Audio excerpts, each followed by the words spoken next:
Bien, entonces, bienvenidos, bienvenidas. A nombre de DESCO, le damos la más cordial bienvenida a todas y a todos a estos acostumbrados martes de coyuntura que corresponde al día de hoy, martes 24 de enero del año 2023.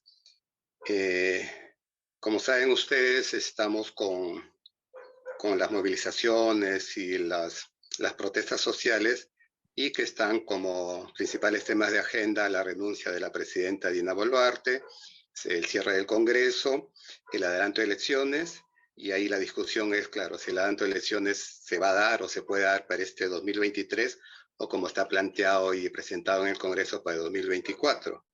Entonces, el tema de hoy es adelanto de elecciones, cómo y para qué.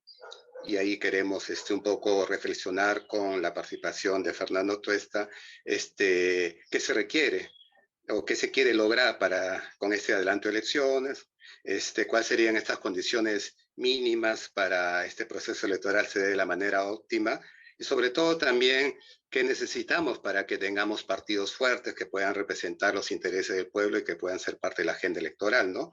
Y cuál sería esta agenda mínima o básica para que se pueda dar a las elecciones en ese contexto que tenemos complicado como país con una alta represión, con muertes y todo lo que estamos viendo, ¿no? Entonces, digamos, Fernando Tuesta es doctor en Ciencias Sociales por la Universidad Mayor de San Marcos y licenciado en Sociología por la Pontificia Universidad Católica del Perú. Ha realizado estudios de doctorado en Ciencia Política en la Universidad de Heidelberg, Alemania. Es profesor principal de la Pontificia Universidad Católica del Perú y sobre todo ha enseñado en la Academia Diplomática del Perú, la Universidad del Pacífico, Universidad de Lima y Universidad Nacional Mayor de San Marcos. Fue jefe de la Oficina Nacional de Procesos Electorales de la OMPE y también director del Instituto de Opinión Pública de la Católica y presidió la Comisión de Alto Nivel para la Reforma Política en el año 2019 y es un consultor internacional y tiene una columna de opinión en el Diario del Comercio. Entonces, Fernando Tuesta, muchas gracias por tu participación y tienes 30, 40 minutos para que puedas hacer una presentación. Después daremos una rueda de intervenciones y preguntas y cerraremos con tus apreciaciones finales. Entonces, bienvenido, Fernando Tuesta. Gracias, Jorge. Olvidaste decir ex-desco. Ah, es Desco, perdona. Está bien. En épocas aurorales, ex-desco. Acá hay varios que estuvieron en esa época también. Bueno, Molvina, gracias por la invitación y para estar con ustedes esta mañana y poder discutir. Antes de que se inicie esta reunión, se hablaba de que había más preguntas que respuestas. En realidad, creo que todas nos las estamos haciendo estos días. Y miren, la cosa está de un nivel de incertidumbre tan alto que lo que podamos discutir hoy día, de repente en la tarde, ha perdido sentido. Y porque en este momento, sí, yo quizá en unos minutos, empieza la sesión de la Comisión de Constitución del Congreso de la República. Bien, eh, particularmente, quizá coincidan también conmigo, es muy difícil que un gobierno y un parlamento puedan estabilizar un país con cerca de 60 muertos. Esto no hay precedente en la historia nuestra. Los niveles de crédito que tienen los cuerpos representativos, ya está por demás dicho, es extremadamente bajo. Y claro, ante los conflictos de esta naturaleza, la salida ordenada y constitucional es pues el adelanto de elecciones. Eso se ha dicho incluso antes del 7 de diciembre. Se hablaba que Castillo y el Parlamento se les debería de cortar el mandato, pero esto pasaba por una voluntad de ellos que no le iban a tener. Fueron, como se dijo también, factores exógenos que obligaron al adelanto de elecciones y presionado Pedro Castillo, eh, presidente de un gobierno fallido, haciendo un golpe de Estado fallido. O sea, bastante coherente, ¿no? Eh, pues bien, el adelanto de elecciones, claro, lleva a una discusión y detrás de esta discusión hay situaciones de hecho y obviamente cruzado con intereses. Hay que tomar en cuenta que el Congreso no tenía ningún deseo, ningún interés en adelanto de elecciones. El Congreso, recordarán ustedes, por varios de sus diversos voceros de diversas bancadas, decían que ellos no son responsables de la crisis, sino que esta crisis responde básicamente al Ejecutivo. Y en consecuencia, ellos no tenían responsabilidad y se hacían de costado, cuando en realidad el Congreso de la República tiene muchas responsabilidades, forman parte del problema. Dicho esto, bueno, Dina Boluarte creo que cometió los errores de ser una persona con poca experiencia política y tuvo un error de inicio. Esos 4 días que van del 7 al 10 de diciembre, que coincidió con eh, feriados y fin de semana, cometió errores que ahora los está pagando. Para empezar, un premier que no tenía las características que debía tener una persona en estas circunstancias tan especiales, tan singulares, y optó por llevar adelante su política en función de los partidos que estaban en el Parlamento, bajo el temor de que quizá ella también podría ser defenestrada, cosa que, si es que se hubiera colocado a una distancia distinta, iba a tener quizá el apoyo de un sector político y social. El capital político ella simplemente lo perdió en pocos días, ¿no? Ese premier que duró apenas 10 días, y se le han ido 4 ministros, y tienen el costo muy alto y lamentable de cerca de 60 peruanos. Lo único que ha hecho es fortalecer ciertamente a los extremos del espectro político, tanto en la izquierda como en la derecha, y esto no lleva necesariamente a caminos que puedan limpiar, digamos, un ordenado tránsito. Lo voy a decir quizá de manera directa: no hay ninguna medida que garantice eh, aquello que uno quisiera como ideal. Cuando Jorge Presente dice actores nuevos, en circunstancias también mejores, yo creo que eso no se va a dar. No se va a dar, y se lo dice una persona que está con el tema de la reforma décadas, y con quien además interactúa con diversas bancadas en el Parlamento, y observar, como ustedes también, la realidad. Dina Boluarte, ustedes recordarán que apenas asumió el gobierno, señaló de que ella se iba a quedar hasta el 2026. Tuvo que cambiar rápidamente de posición y entregar al Parlamento un proyecto de ley que ya se votó el 20 de diciembre en relación a adelanto de elecciones. ¿Pero por qué abril del 24? Habían 2 consideraciones. La primera, porque el cronograma electoral en el Perú es extremadamente largo comparado con otros países, porque está limitado por las diversas normas. Y estas diversas normas, en realidad las han dado evidentemente el Congreso, y del que indirectamente han colaborado muchas personas, claro, de buena fe, incluidos sociedad civil, porque han llenado nuestra normatividad de regulaciones extremas, y en donde se cree que las normas punitivas van a permitir que el agua sucia termine en agua cristalina y candidatos pues inmaculados, ¿no? Eso no sucede acá ni en ninguna parte. Entonces, creer que simplemente modificaciones de las normas van a modificar inmediatamente la realidad, creo que es una imprecisión, por decirlo menos. Las normas, o adecuadas normas, requieren su maduración en su propia aplicación. Y entonces, señalaba que el cronograma es un cronograma largo. Por ley, para empezar, el primer acto es cerrar el padrón, y el padrón se cierra un año antes de la elección. Un año antes de la elección. Y hay otras fechas internas, que no los voy a cansar, pero que van a ser importantes luego en la decisión política que ahora les voy a comentar. Bueno, entonces, se partía del hecho de elecciones en abril. Colocaban, digamos, el punto de discusión, y así se aprobó abril, porque abril es el mes donde siempre se hacen las primeras vueltas, incluso según las normas nuestras. Y por lo tanto, el nuevo gobierno y el nuevo Congreso nacen a fines de julio.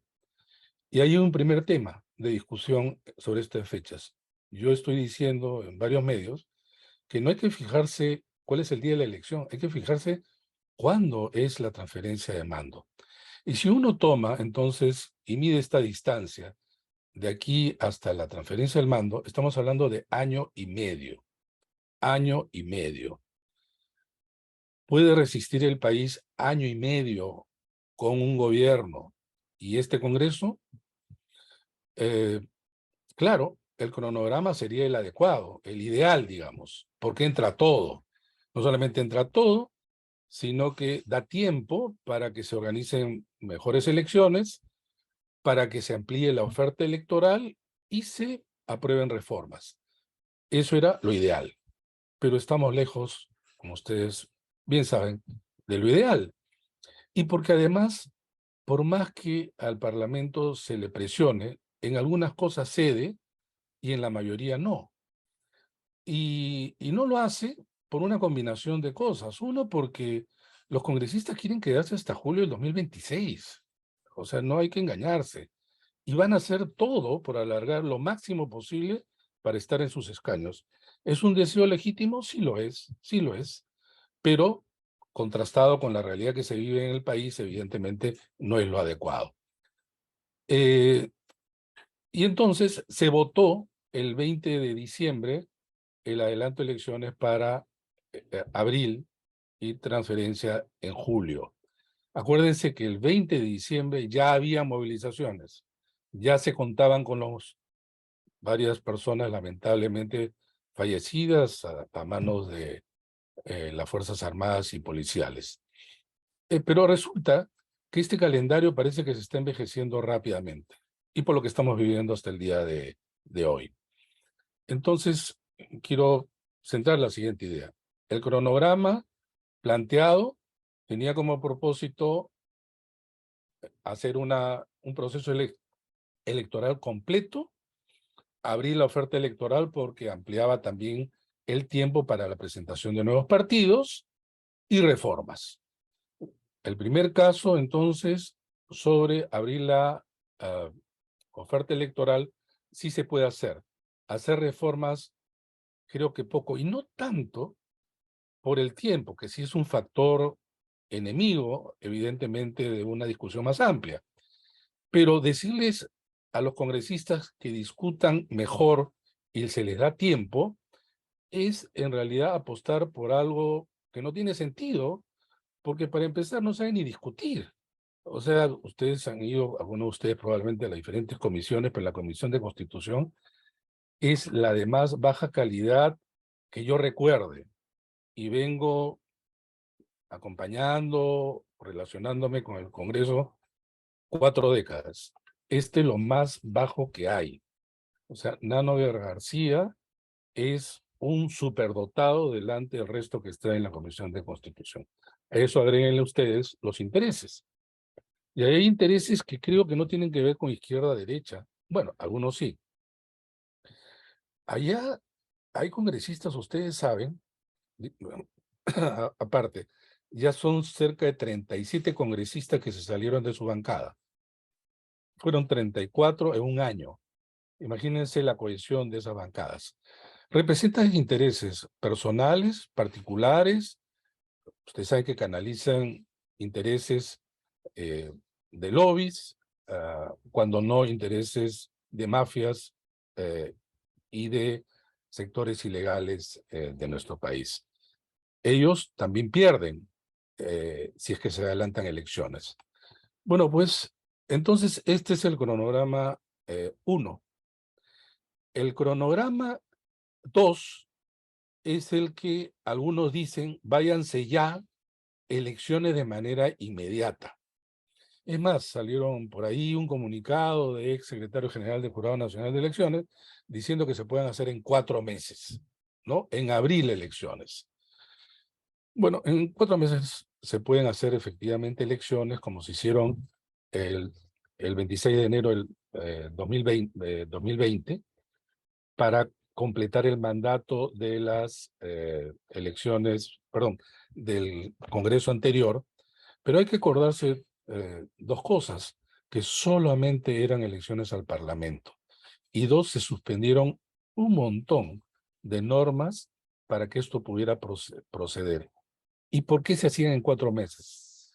Porque es la única fecha que da la Constitución sobre un tema de elecciones.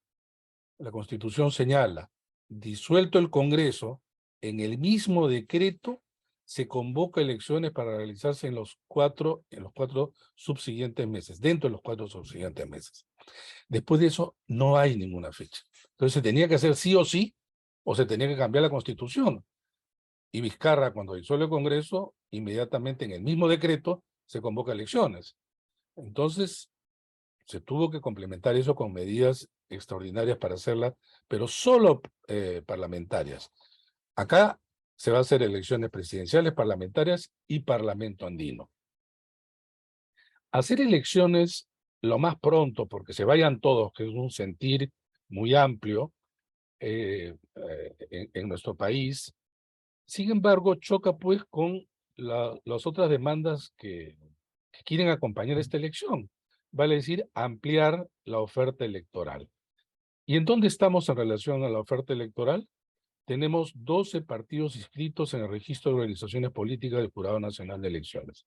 De esos 12, 10 están en el Parlamento. Vale decir que si es que se convocaran ahora elecciones para abril, solo podrían participar esos partidos, que son los partidos denostados y rechazados por la mayoría ciudadana.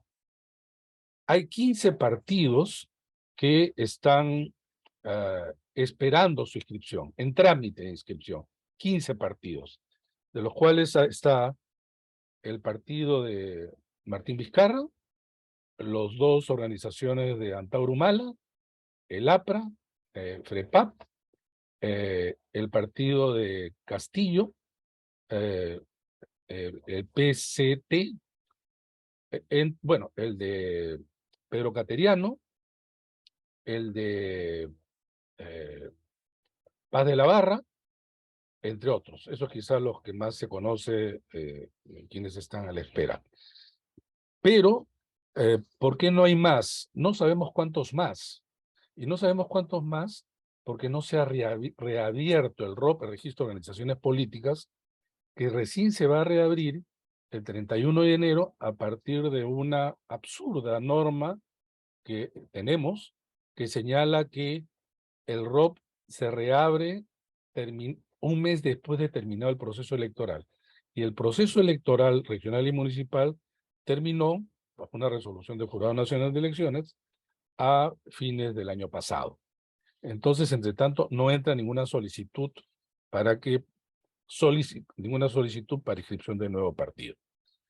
Entonces, este segundo cronograma, que es el que, sobre todo del sector de izquierda, Perú Libre y algunos y alrededores, plantean elecciones por eso lo más corto posible, y además Asamblea Constituyente. Y entonces, yo creo que este cronograma es un cronograma que no conviene casi a nadie, salvo a los partidos que están en el Congreso. Los partidos que están en el Congreso no quisieran mayor competencia, pero ahí pues choca también con la otra necesidad de quedarse. O sea, los congresistas juegan a dos, digamos, necesidades, ¿no? Por un lado, acercarse, alargar lo más pronto posible la elección, y por otro lado, menor competencia porque el corto tiempo impediría la inscripción de nuevos partidos. Sin embargo, quiero hacer una acotación sobre este segundo punto, porque esto es relativo en relación a que quisieran que sea lo más pronto posible. ¿Por qué? Porque las bancadas en el Congreso no responden totalmente, salvo en algunos pocos casos, a los partidos cuyos jefes están fuera del Congreso. Por ejemplo, de Avanza País, ninguno de los congresistas está en Avanza País. En Somos Perú, más de la mitad no pertenecen a Somos Perú. Entonces, los congresistas, digamos, actúan en función de sus partidos cuyos jefes están afuera, no necesariamente.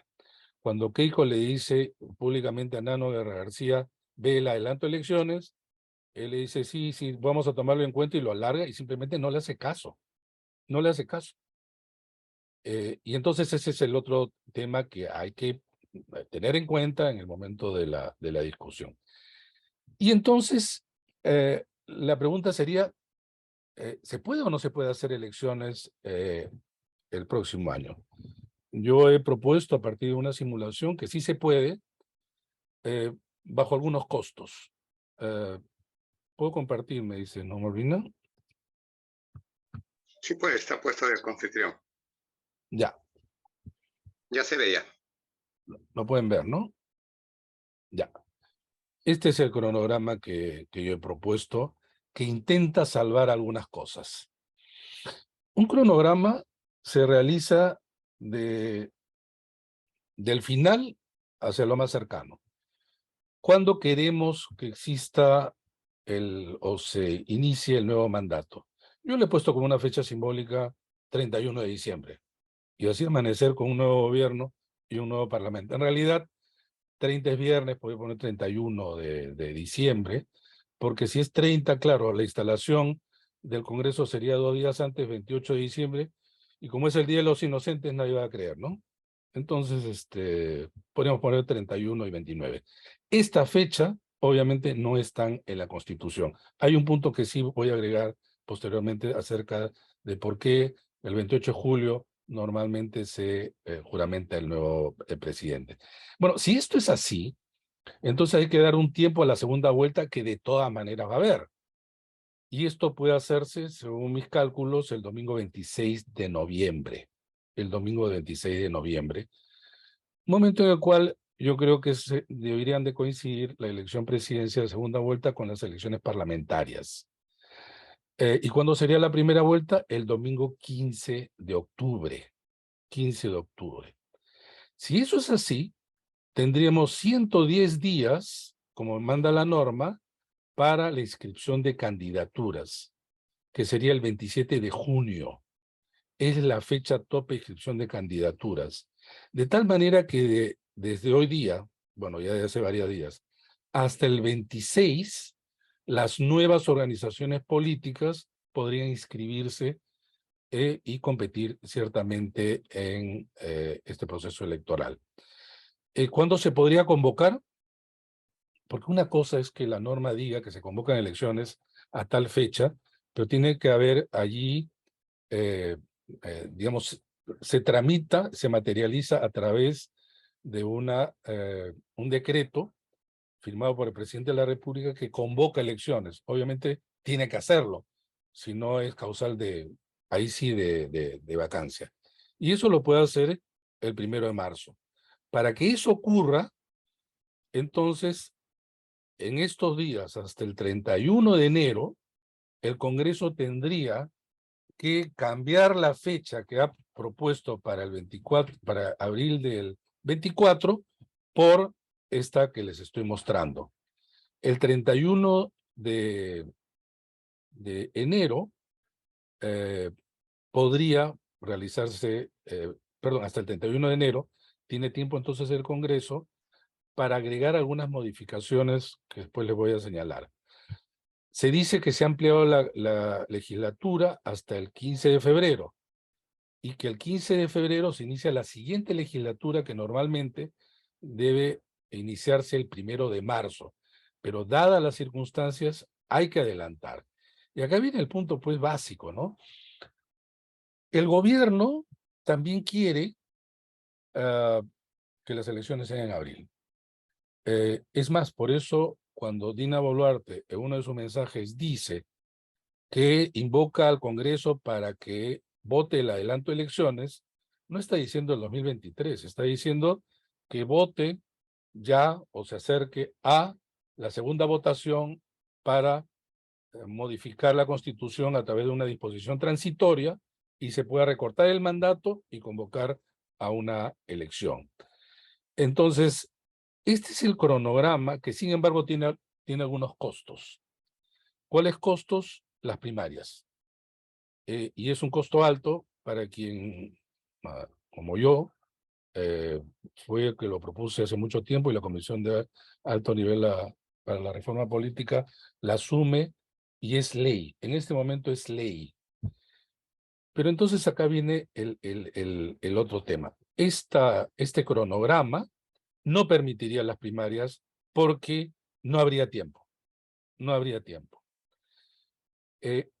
Y esto, claro, va a saltar de felicidad para los congresistas porque no las quieren. Ningún partido las quiere. Creo que el Partido Morado, por ahí, pero que ahora no tiene ni siquiera casi representación, el resto no las quiere porque pierden el control de la selección de candidatos.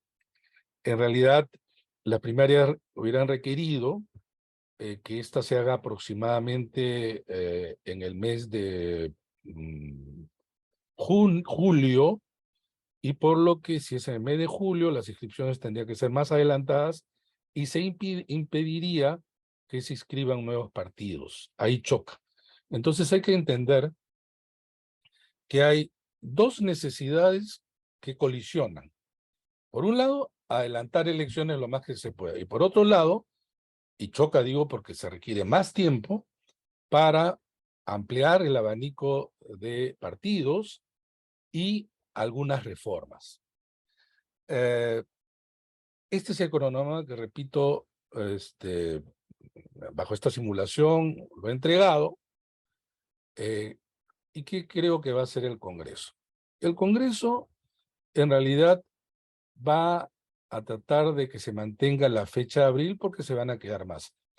Antes de eso, este cronograma lo que hace es recortar o acortar 7 meses, ganar 7 meses en relación al cronograma número 1.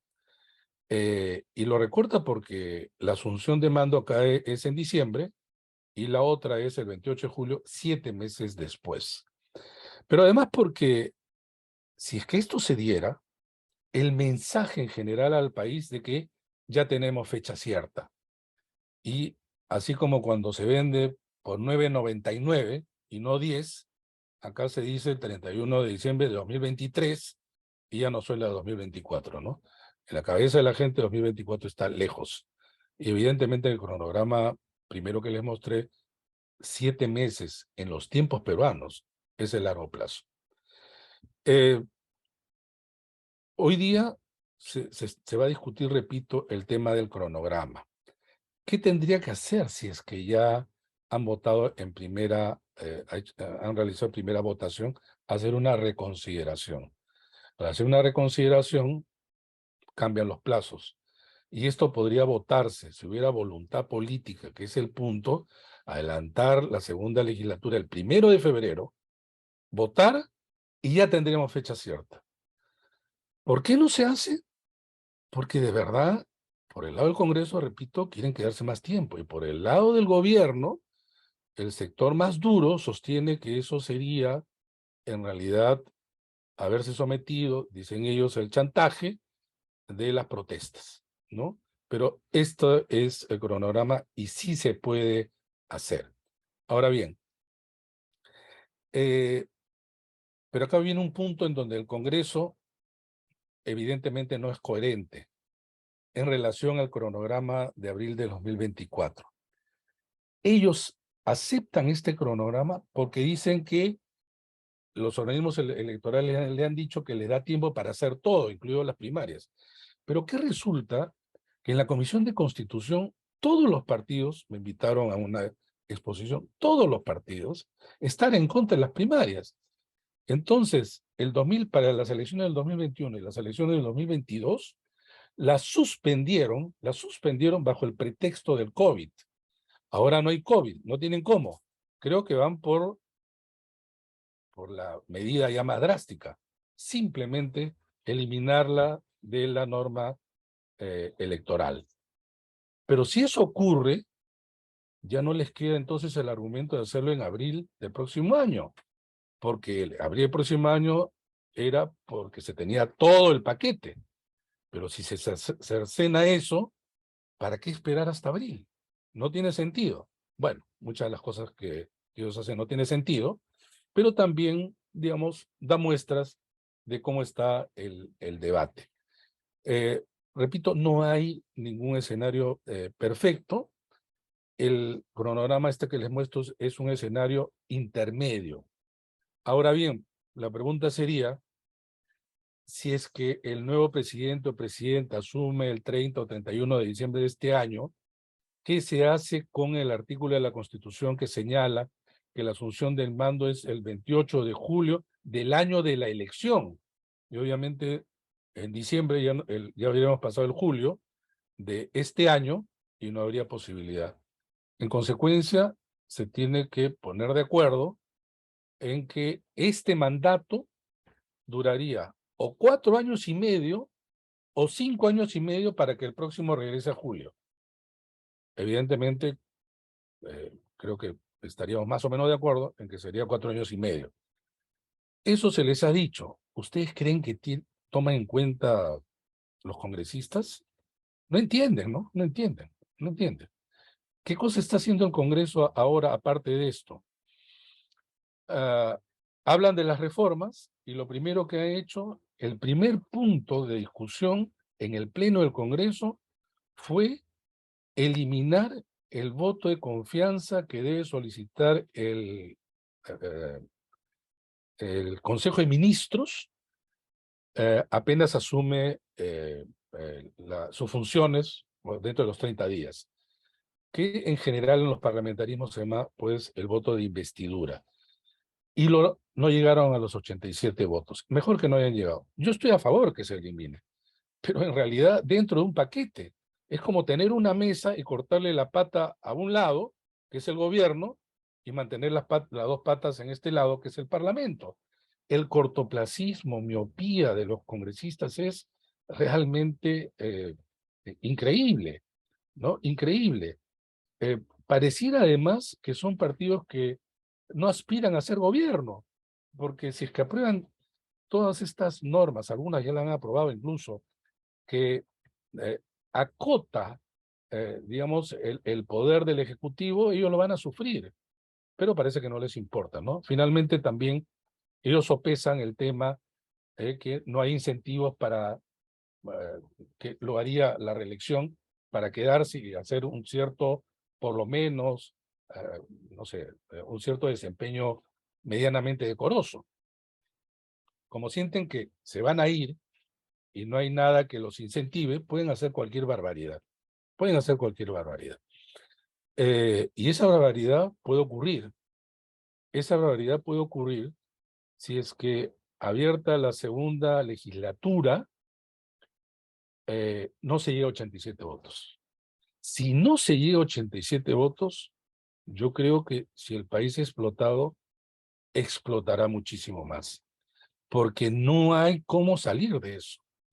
Bueno, siempre hay una forma de que las normas se puedan acomodar, pero en este Congreso, con este fraccionamiento y la irresponsabilidad de los parlamentarios, la verdad que es cualquier cosa pueden decidir. El fraccionamiento hace además que entre ellos se chantajeen. O sea, Perú Libre y todo lo demás dicen, no aprobamos nada si no hay asamblea constituyente.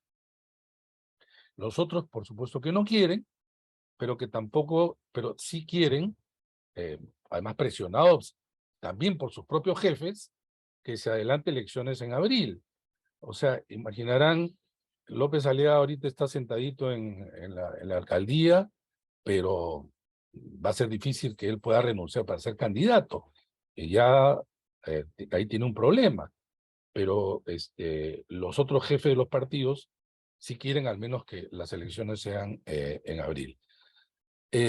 Bueno, entonces, ya para cerrar y poder conversar, el cronograma es clave para dar una salida ordenada. Y con esto termino. ¿Qué pasaría si es que Dina Boluarte renuncia? Si Dina Boluarte renuncia, lo que va a ocurrir es que Williams va a asumir la presidencia de la República, a no ser de que existe, digamos, una modificación de la mesa directiva. En el abanico de bancadas y congresistas que hay en el Congreso, es bien difícil encontrar a alguien que pueda asumir el gobierno en este periodo de transición. O sea, un Paniagua, un Sagasti, no hay en el Congreso. Por ahí se habla de Flor Pablo, pero no puede ser, porque Flor no tiene ahora bancada, y esa es una de las exigencias del reglamento del Congreso. Bueno, pero imaginemos que se encuentra alguien. La norma lo que señala es que apenas asume el mando, convoca, dice, inmediatamente elecciones. Inmediatamente elecciones. Allí ya no tiene que haber doble votación y cambiar la Constitución a través de una disposición transitoria, etcétera. No, dice convoca inmediatamente elecciones. No dice, sin embargo, que sean 4 meses. Ahí se está confundiendo, repito, con la norma acerca de la disolución del Congreso. Y entonces podría servir este cronograma tranquilamente, porque dice se convoca elecciones para primera vuelta a tal fecha, la segunda a tal fecha, y la transferencia de mando tal. Y con eso también se podría solucionar. El problema es quién va a estar en el gobierno, ¿no? Porque todo este periodo, ¿no?, tenemos que tener un presidente o presidenta y obviamente un parlamento. Eso de cerrar el Congreso no existe. O sea, está bien para consignas, pues, en las manifestaciones. ¿Quién va a cerrar el Congreso? Lo único que se puede hacer es disolver el Congreso bajo las condiciones que ya sabemos. 2, negativa de confianza a 2 consejos de ministros, y o negativa de cuestiones de confianzas que presente también el gobierno, o 2 censuras, perdón, de gabinete. Mientras eso no se dé, es golpe de Estado. ¿Qué es lo que hizo Pedro Castillo, por supuesto, no? Entonces, si eso ocurre, se podría tomar este cronograma. Sin embargo, habría que ver cómo es la negociación. Yo, claro, si nos ponemos en el momento de una renuncia de Dina Boluarte, es que el país está en un grado más alto de movilización y descontrol. Hay que acordarse, sin embargo, varios de ustedes también lo han dicho en medios, acá no estamos delante de movilizaciones sociales que tienen un comando unificado, sino lo único que lo junta es la consigna de adelanto de elecciones. Ni siquiera asamblea constituyente en todos lados. Ni siquiera, quizá lo de renuncia de Dina Boluarte está alcanzando un mayor nivel y amplitud de la consigna, dado la represión de la que ella ha encabezado. Entonces, repito, un poco difícil, ¿no? Bueno, yo me quiero quedar acá, Jorge Molina, para conversar, y si hay alguna pregunta en relación a lo que yo pueda responder, encantado. Bien, gracias Fernando por tu presentación. Entonces es el momento de la participación de todos los que estamos aquí presentes. Entonces, no estoy viendo, no sé quién se anima a participar, a hacer alguna pregunta, ¿no?, sobre esta interesante presentación de Fernando, donde nos presenta este cronograma de elecciones generales para este 2023, ¿no? Y esperamos a ver qué noticias se dan hoy día en la discusión de la Comisión de Constitución en el Congreso, pero sobre todo,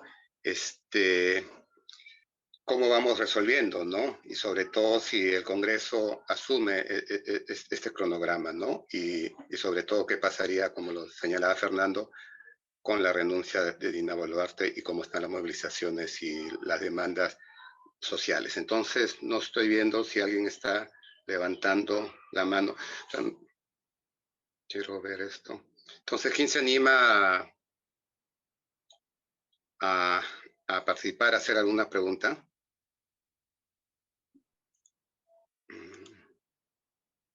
Y ahora sí veo.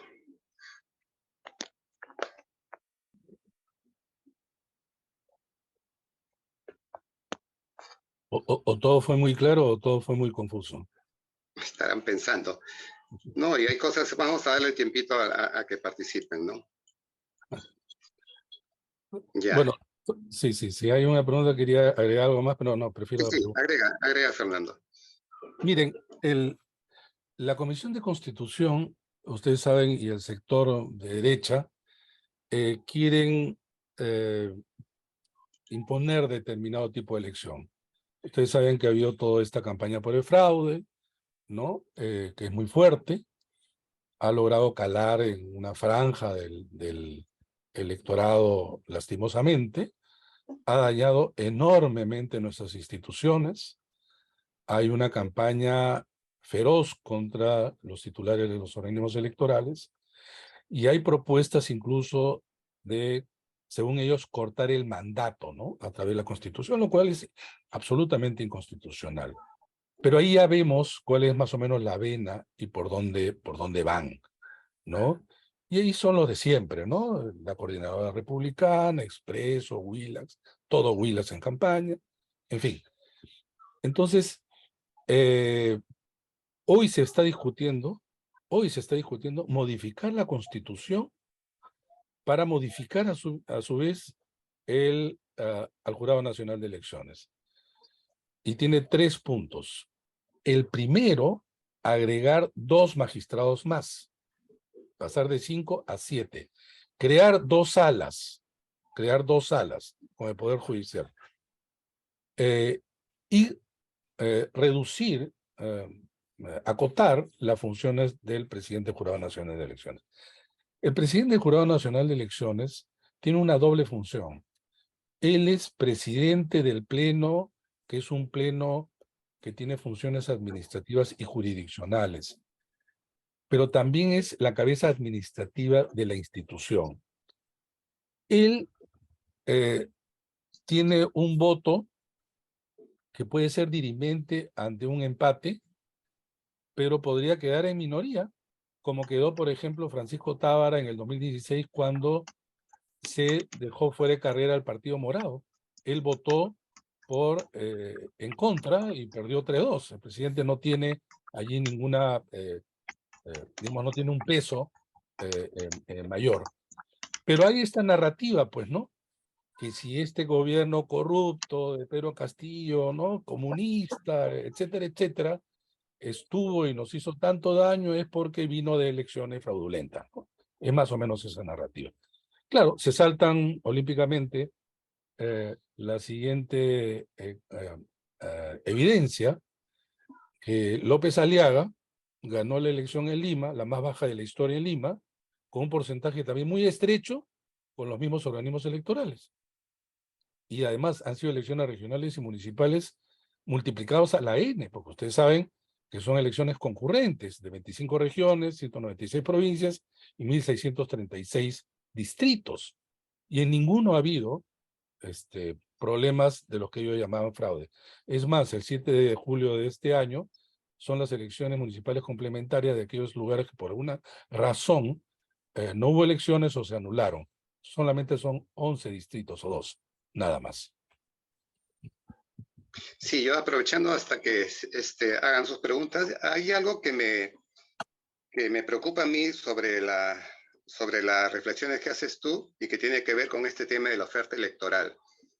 Entonces, claro, si no se puede revisar la inscripción de nuevos partidos, entonces, ¿qué oferta electoral vamos a tener?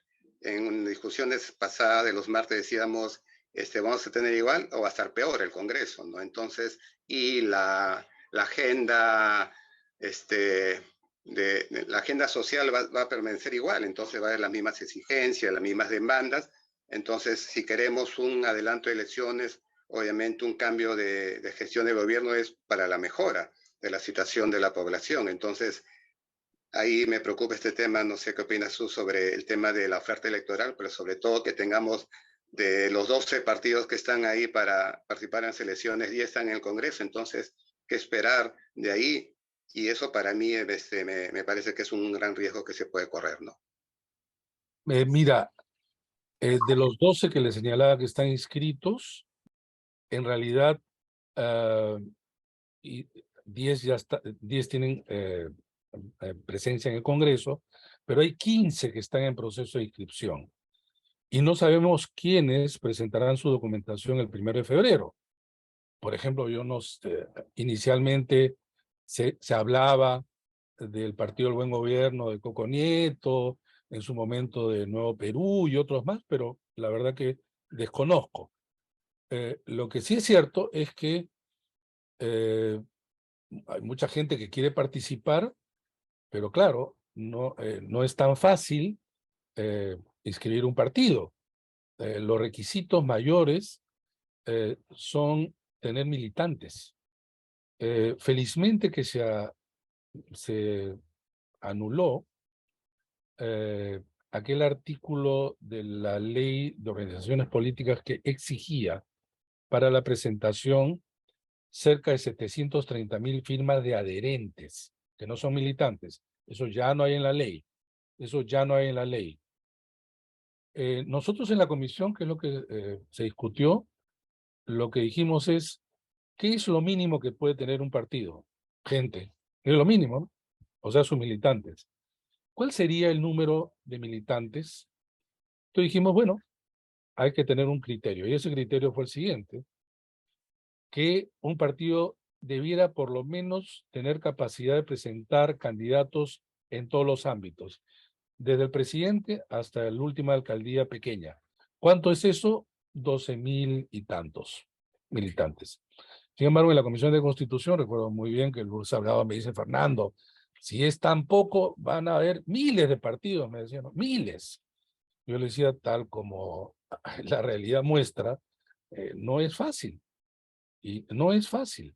Y es más, el paquete nuestro tenía la siguiente consideración.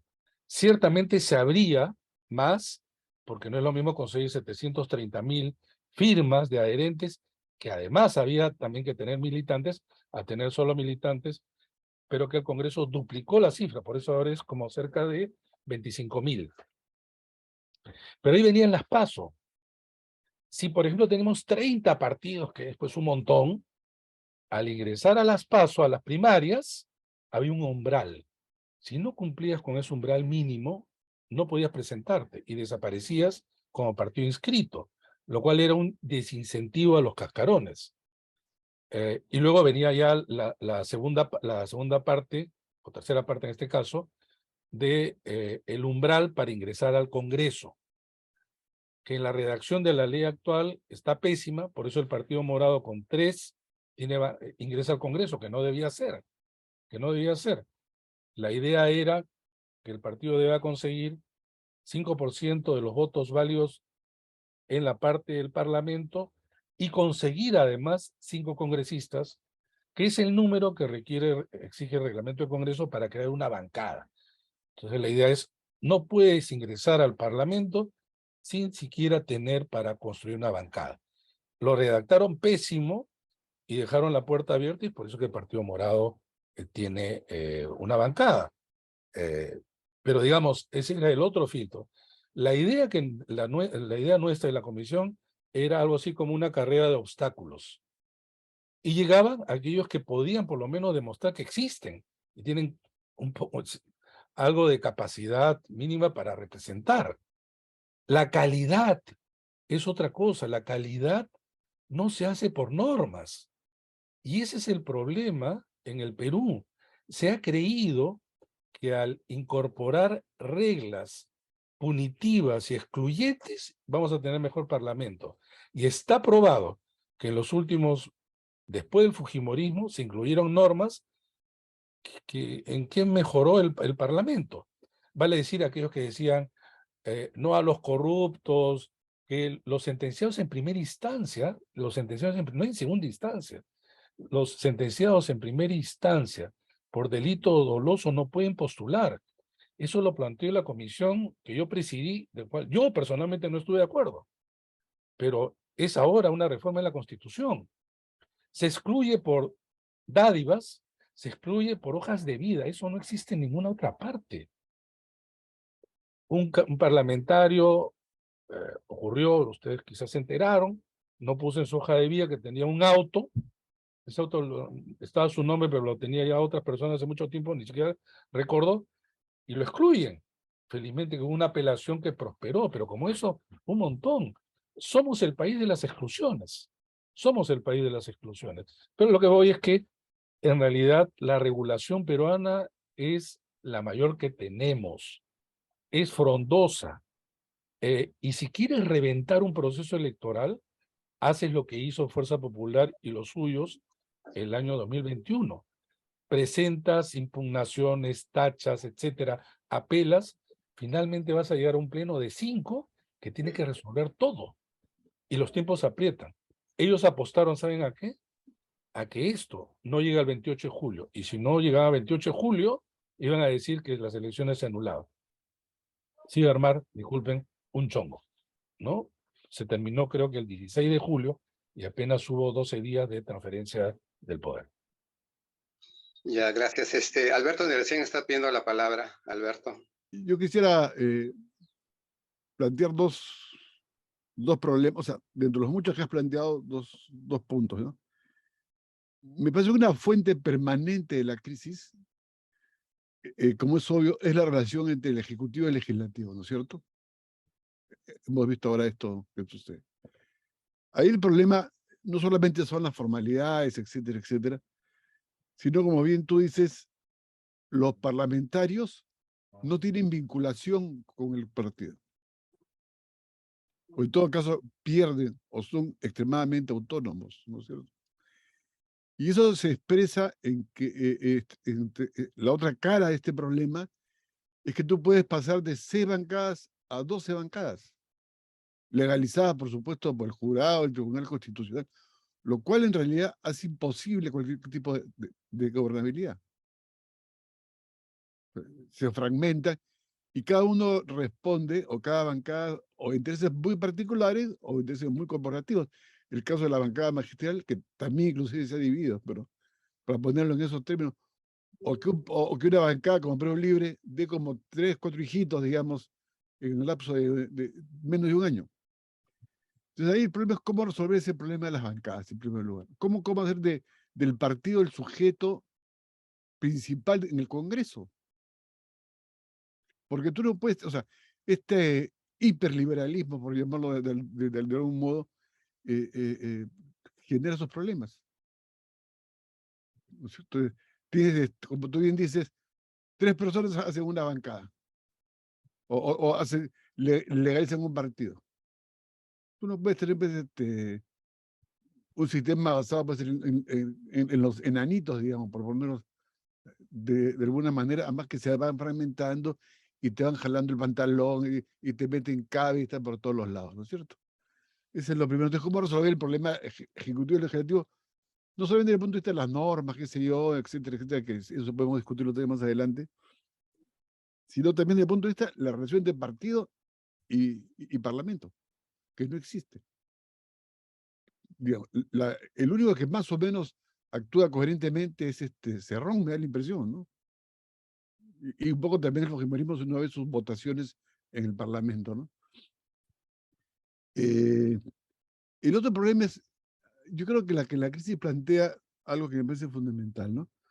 Hay una reivindicación muy política en las regiones que demuestra que sus representantes, por esta naturaleza de que solamente se pueden presentar partidos nacionales, ha fracasado. O sea, ninguna región está, me da la impresión, contento con sus parlamentarios. Más allá que los compran, ¿no? Como este último caso de esta parlamentaria de Piura, ¿no? Entonces, ¿cómo darle más poder a las regiones políticamente? Mi propuesta es que se elijan parlamentarios de partidos regionales, que compitan con los partidos nacionales, porque finalmente no existen los partidos nacionales. Ponte a pensar, o sea, no existe, la mayoría son cascarones, ¿no? Que como tú hubieras recordado, sus parlamentarios ni siquiera son del partido. Entonces, mi propuesta camina en el sentido cómo resolver el problema ejecutivo y legislativo, pero desde el punto de vista del partido, ¿no? La relación del sujeto partido como elemento central, y así evita estos debates. Fulano de tal tiene 1 minuto y medio de que opinar, el otro tiene 30 segundos, el otro 2 minutos, lo cual es chistoso. Y después, ¿cómo le das más poder a las regiones? Que elijan los partidos regionales, que compitan pues con estos cascarones que son eh, la gran mayoría de partidos que hoy actúan. O estos vientres de alquiler, como el caso de Avanza País, ¿no? O como el caso que la venta de curriles, como el caso de Somos Perú. Para hablar así sin mucha censura, ¿no es cierto? Entonces, son dos temas que siempre me han llamado la atención, ¿no? O sea, porque... y la otra pregunta es, ¿tú crees que es posible el diálogo ahora? Con tal tamaño de polarización que hay. Esa es la tercera pregunta que te hago. O sea, gracias, Fernando. No, a ti, Beto. Gracias. A ver,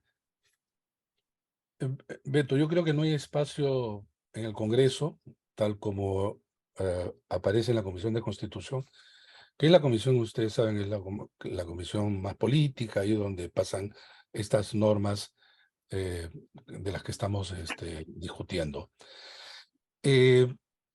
Miren, hay dos reformas y que tienen que ver con las relaciones ejecutivo-legislativo, pero sobre todo una que es el que le hace ojito a todos los congresistas, que es la bicameralidad. Yo estoy a favor de la bicameralidad, siempre estuve a favor de la bicameralidad y también la reelección parlamentaria. En estos dos puntos, todos los congresistas aplauden a rabiar. El problema es que son justamente dos medidas que la gente rechaza. Y si es que solo van a aprobar eso, la cosa va a ir mal, ¿no? Va a ir mal. Esto de la creación de otras bancadas no tiene que ver con el Jurado Nacional de Elecciones, Beto. Esto tiene que ver con el reglamento del Congreso. Y ahí hay un problema. Se decía antes el fenómeno del transfugismo. A estas alturas hay un fenómeno que se llama el fenómeno de los que se quedan, que son los menos. Porque ya no existe un fenómeno de transfugismo.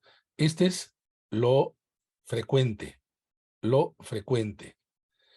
Y tiene que ver también con varias cosas. Hay partidos que son episódicos, son partidos de un periodo.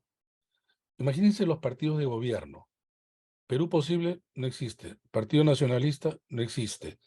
Peronos por el Cambio no existe. El APRA se quedó sin inscripción. Esos son los partidos que hemos tenido como gobierno. Que son cascarones la mayoría, sí. Pero yo añadiría algo, Beto. Más cascarones son los que hay en regiones. Mucho más todavía. Allí, el dueño del partido, ahí sí ya son dueños sin ningún problema, sin pudor, aparecen y desaparecen. Mira la data que hay sobre llamados movimientos regionales. El partido de Vizcarra y el partido de Villanueva, que eran los que en un momento despertó interés porque tenía algo de consistencia, y hacían gobiernos medianamente respetables, resulta ser de que ahora ya no existen. Son caciques de movimientos, reproducen en grado mayor lo que hacen los partidos nacionales. Este es un serio problema de representación. Yo por ahí he escrito algunas cosas que se llama el archipiélago representativo. ¿Qué regional puede ser un partido cuyo nombre está asociado al departamento? ¿Tenemos acaso el partido de la región andina, del sur andino? ¿Tenemos un partido del oriente peruano? No de Loreto, del oriente peruano. ¿Tenemos un partido del norte peruano? No de Tumbes o de Piura, sino toda la región. ¿Por qué razón un movimiento regional no extiende digamos, niveles de relación y conformación a, digamos, los departamentos, pues en realidad siguen siendo departamentos en el fondo, contiguos? Porque los incentivos son mayores para que el dueño del partido siga siendo cacique de esa pequeña comarca, llamada región. Si tú llevas adelante, Beto, lo que señalas, el fraccionamiento se multiplicaría la N. Sin embargo, esto lo que digo no da respuesta a la preocupación de Beto, que creo que es una respuesta de mediano plazo, no para ahora.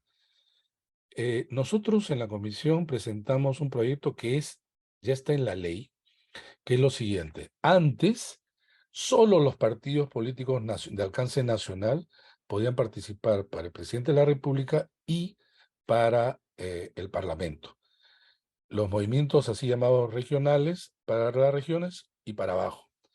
Ha desaparecido este tipo de organización política que se llamaban las listas locales a nivel provincial y distrital. Entonces, en las últimas elecciones regionales, o participabas como partido o participabas como movimiento regional. La suma de la votación de los movimientos regionales ha sido desde el 2002 siempre mayor a la suma de las votaciones de los partidos así llamados nacionales. Evidentemente hay un desencuentro. Pero señalamos, la variación fue la siguiente. Un partido o movimientos regionales podrían aspirar a convertirse en un partido nacional. ¿De qué manera? Si es que tú lograbas fusionar a la mitad de las regiones representadas por los movimientos, si lo fusionabas, te convertías en un partido nacional. ¿Cuándo ha habido eso? Nunca, nunca. Los incentivos son muchos como para que el dueño del partido se mantenga allí. Lo que sí estuve en discusión, y sí me parece una idea, digamos, adecuada, es que se pueda construir alianza entre un partido nacional y un movimiento o movimientos regionales. Al final de cuentas, ¿qué es lo que sucede en el Congreso? Si ustedes ven nombres, lo que ha ocurrido es que los líderes o caciques de los movimientos regionales participan a través de las listas nacionales. Las listas nacionales. Se colocó en la ley, y ahora está en la ley, que un candidato, para hacerlo, debe haber estado inscrito en un partido por lo menos un año antes de la elección. Si eso es así, y esa es una ley que se tiene que suspender, en este momento creo que ya nadie podría ser candidato, porque estaríamos dentro del plazo que se lo limita. Ese es un problema. Y a esto agrego como pie de página otra norma que se tiene que suspender, es aquella que señala que no se pueden variar las normas electorales entre el año de la convocatoria de elecciones. Si se convoca en junio, sería de junio del año pasado a este año, no se podrían modificar nada. Es lo primero que tienen que hacer. Les estamos diciendo a la Comisión de Constitución, decidan de una vez por todas estas dos cosas. No lo hacen. No lo hacen. El Congreso, repito, es una combinación de desidia, desinterés e ignorancia. No lo van a hacer. Les aseguro que lo que van a hacer es tratar de aprobar algunas normas que les va a beneficiar. La otra es, por ejemplo, ¿en qué se han beneficiado? Reducir y anular las multas por el tema del financiamiento, por ejemplo, ¿no? Y pueden ir por masa, y pueden ir por bueno, aquí hay una pregunta sobre el Jurado Nacional de Elecciones y la OMPE. Sí quieren ir tras ellos, por supuesto. No es fácil, felizmente. No es fácil, pero están haciendo todo lo posible. La campaña es enorme. Es una campaña tan grande que tiene resonancia internacional. Particularmente soy parte de los círculos latinoamericanos sobre estos temas y me escriben. Hay una tremenda preocupación por la campaña contra la OMPE, el Jurado Nacional de Elecciones. Yo creo que por el grado de polarización, además, esto va a seguir. Esto va a seguir bajo la consigna, pues, de si no gano es por fraude, ¿no? Bolsonaro, Trump, Keiko Fujimori, lo mismo, ¿no?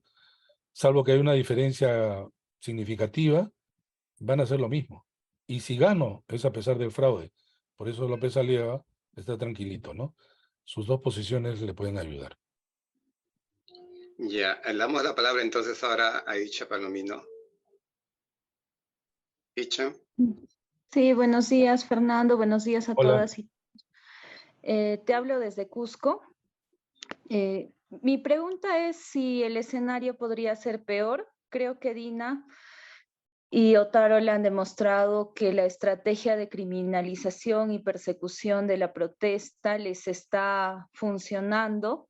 El hecho de desalojar a los estudiantes de la San Marcos, enviar a la Contraloría a la UNI, ahora citar al rector de la UNI, pero no solo eso, sino también a las compañeras, compañeros que han ido a protestar, los han buscado en los locales, aún siendo privados, que se estaban quedando. Hemos recibido como ONGs del sur, mensajes de compañeras, compañeros que decían, me estoy yendo a Arequipa porque tengo algunas denuncias por, o sea, cosas tontas que pasaron en sus comunidades, ¿no? Y tengo miedo que me sentencien por terrorismo, ¿no? Entonces, eso es lo que pasó, lo que ha estado pasando en Lima, ha logrado disipar la protesta, disminuir la gran cantidad de compañeras, compañeros que estaban marchando. Creo que tampoco se nota que no hay un liderazgo concertado de los gremios. Creo que eso es también porque, por lo menos aquí en Cusco, a las internas se ha manejado que la policía tiene la orden de identificar a quiénes son los presidentes, líderes, y si son vistos en protestas, detenerlos, ¿no? Entonces, por eso es que hay un miedo de coordinar y hacer cierta fuerza para impulsar una sola protesta. Creo que lo que mueve al sur más es la dignidad por los asesinatos. Ya vamos casi a los 60 y lo que ha estado pasando en Ilave, que ha sido poco transmitido, han matado a diestra y siniestra. Y bueno, la gente de Ilave, los que conocen Puno, es aymara, es guerrera, y sobre todo Puno, ¿no? Creo que en el sur vamos más de un mes paralizados, complicada la situación. Para las personas, los compañeros que vienen de las zonas rurales, pero también para los que vivimos acá, creo que también nos están polarizando internamente en regiones. En Cusco, mucha discriminación, racismo. Lo mismo siento que pasa en Lima. No sé cómo es el caso de las otras regiones, pero ¿qué tendría que pasar para que, una cosa, la gente se alce en contra del gobierno y de todo lo que está haciendo, y con la agenda de que se vayan todos? ¿O tú crees que la estrategia que está usando de Dina y Otárola de represión, muerte, no lo sé, resulte bien y termine quedándose ya? O sea, es que es tan incierto todo lo que hace que ni siquiera hasta el 2024, cuando haya nuevas elecciones, sino qué tal hasta el 2026, porque yo no veo nada claro todo lo que hacen y dicen. Los ministros salen a decir que esto es vandalismo. Ya no usan tanto lo de terruqueo, creo, pero ya también usan el término de vandalismo. Los estudiantes ahora se están movilizando aquí en Cusco. Creo que después de muchos años como cusqueña de la UNSAG, veo una gran movilización de estudiantes aquí en Cusco. No veo en esa magnitud a las demás regiones, ¿no? Entonces, me preocupa, pero creo que es necesario hablar de esos escenarios que pueden pasar. Esa es mi pregunta y duda también, Fernando, ¿no? Gracias. Miren, yo no creo que el escenario de que el gobierno se quede y el Parlamento hasta el 2026, la verdad que lo veo improbable, improbable. 60 muertos es mayor que el número de días que está en el gobierno de Dina Boluarte. Efectivamente, su mayor respuesta ha sido la represión, pero esto no ha hecho sino indignar y abrirse incluso nuevos frentes internos. Lo de San Marcos ha sido una torpeza enorme. Lo de San Marcos ha sido una torpeza enorme. Iban a pasar unos días y se iban a ir retirando aquellos que vinieron de provincias. Dina Boluarte, ya se sabe, está totalmente maniatada ya, su margen de maniobra es poco, se apoya en la derecha en el Parlamento, que a su vez no es una derecha que tiene fuerza social. no tiene apoyo social. Más represión, va a haber más muertos, y esto ya no lo aguanta. Creo que no va a aguantar. Se sostiene por ahí que en alguna oportunidad, o más de una, quiso renunciar. Y claro, Otárola, a quienes lo conocieron antes, no es el mismo, ¿no? O en todo caso muestra una cara que no era la que antes mostraba. Los militares evidentemente se han empoderado. Yo veo, repito, poco probable. Yo creo que los escenarios se están moviendo más o menos en los términos que hemos hablado ahora. Y repito, si es que ella renuncia, porque su desgaste es alto, tendría el siguiente problema. Ella podría ser denunciada por todo lo que ha ocurrido. La responsabilidad política se va a convertir en responsabilidad penal. Y no estoy seguro que ignore esta situación. Creo que, para empezar, ya los estudiantes se están uniendo y en apoyo a San Marcos, que sienten que es no solamente a San Marcos, sino a los estudiantes en general. Y los estudiantes siempre han sido, digamos, un canal en donde las protestas han adquirido quizás su mayor dinamismo. Dina Boluarte encabeza un gobierno que es un gobierno frágil. Es un gobierno frágil. Solo apoyarse en la extrema derecha, estamos hablando de Fuerza Popular, Renovación Popular y Avanza País, porque a la primera, en donde sientan que la cosa está, digamos,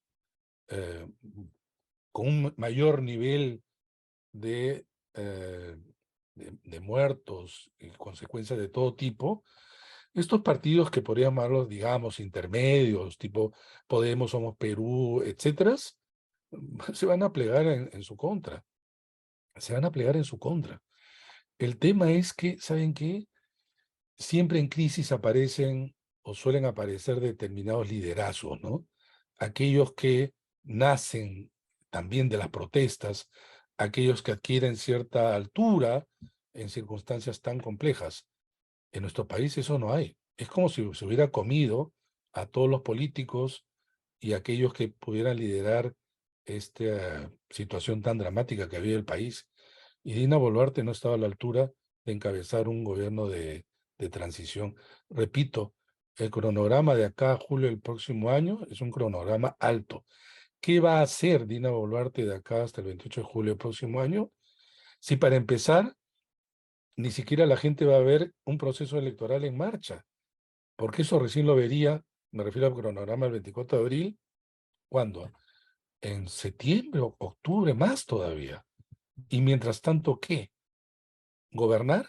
¿Gobernar para un año? Yo lo veo bien difícil. Se han destapado todas las ollas de presión que hay en cada región por diferentes razones. Pero bueno, y esto es lo único que... Ya, gracias. Beto, recién estás pidiendo la palabra otra vez. Te veo ahí con la mano levantada. No, sí, fíjate, Ya está bien. entiendo perfectamente lo que dice Fernando, que es una vedetría, un caos de las regiones, ¿no? Pero no sé sinceramente cuál es peor, ¿eh? Si lo nacional o lo regional, ¿no? Porque finalmente lo nacional es lo que ha creado la crisis, para ponerlo en términos abstractos. Y yo creo que hay que obligar a los partidos nacionales a competir con las regiones.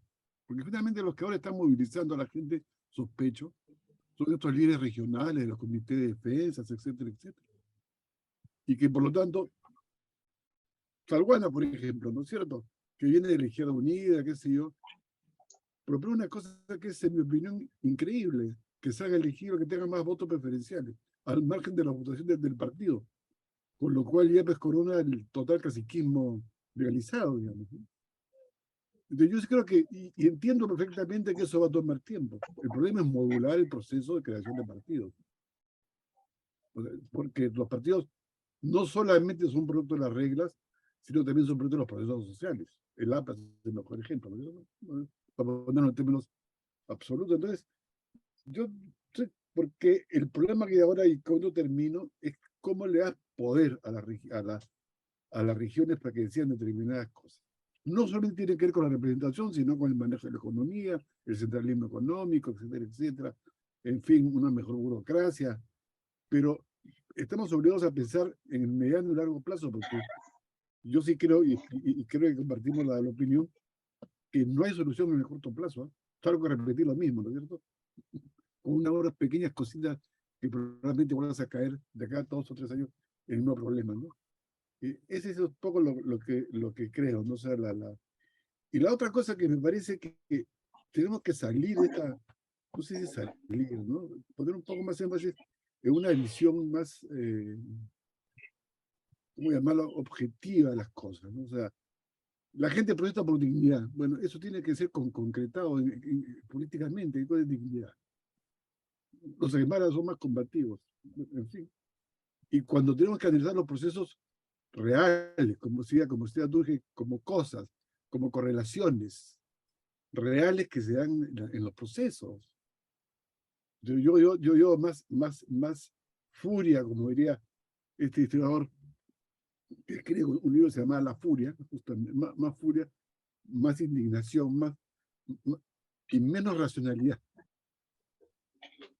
Está impregnado de furia, ¿no? O sea, y creo yo que eso me parece que dificulta un proceso de diálogo, porque termino con esto, mi tesis es que cuando hay procesos de polarización tan altos, y ustedes analicen los procesos de polarización altos como el caso chileno, por ejemplo, el 73, o el caso venezolano recientemente, o el caso ecuatoriano el año 2000 o 2005, evidentemente son ambiguos, ¿no?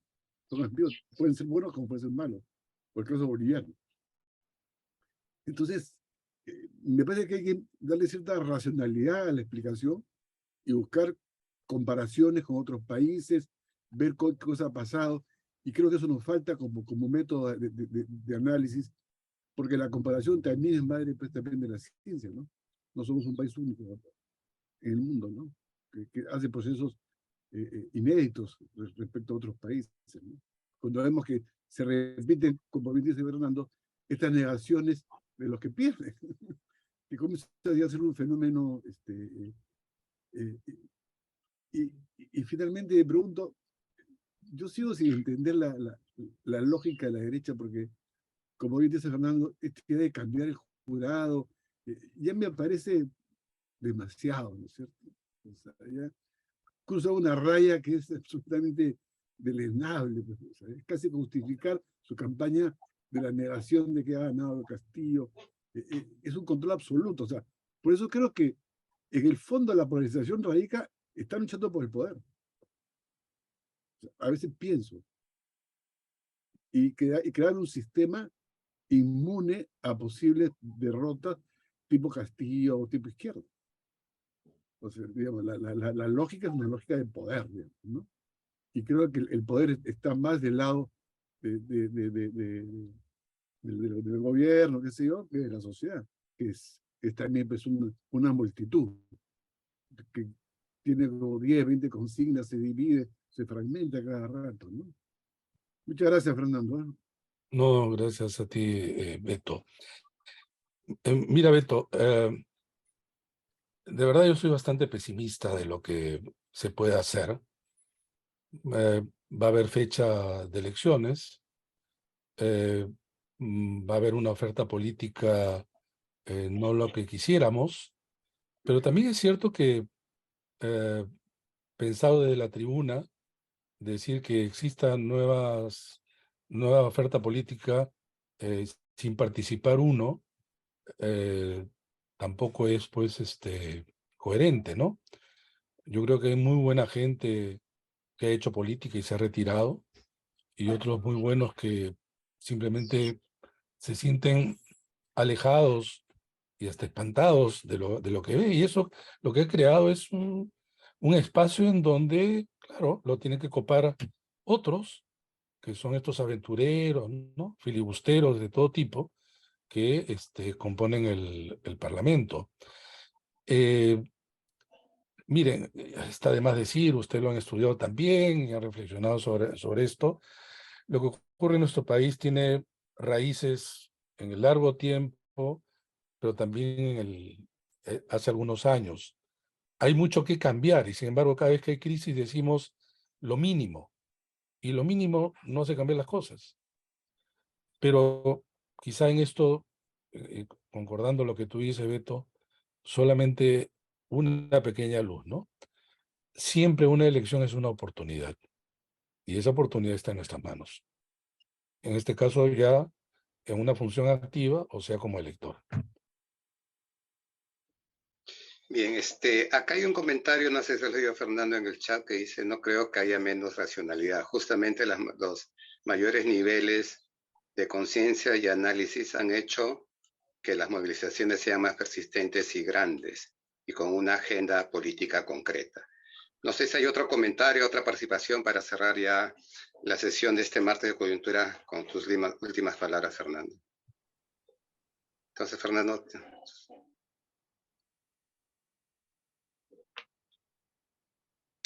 Ya. Bueno, les he mandado ahí por el chat el corte, la comunicación, que es el cronograma que yo he propuesto, como que tengan ahí alguna idea, ¿no? Ahí lo pueden descargar. No, Jorge, Molina, no, gracias por la invitación. Yo creo que se vienen tiempos difíciles también, nuevamente una elección. Eso lo que hace es recargar de todo, porque todo quiere hacerse pasar por elecciones. Es como un tubo encendido.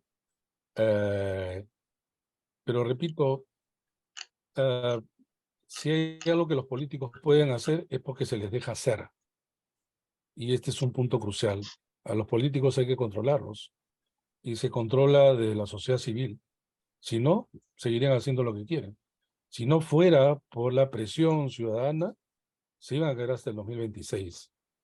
En consecuencia, creo que, bueno, debates, ampliar, informarse, combatir los fakes, que es un actor de estos tiempos, defender derechos es algo que todos conocemos, pues hay que seguir haciéndolo, ¿no? De verdad se vienen tiempos aún más difíciles, pero creo que somos también sujetos de estos cambios que vienen. Gracias a ustedes y gracias a Dejo como siempre. Gracias a ti, Fernando, gracias a todas y todas que han participado en este martes de coyuntura.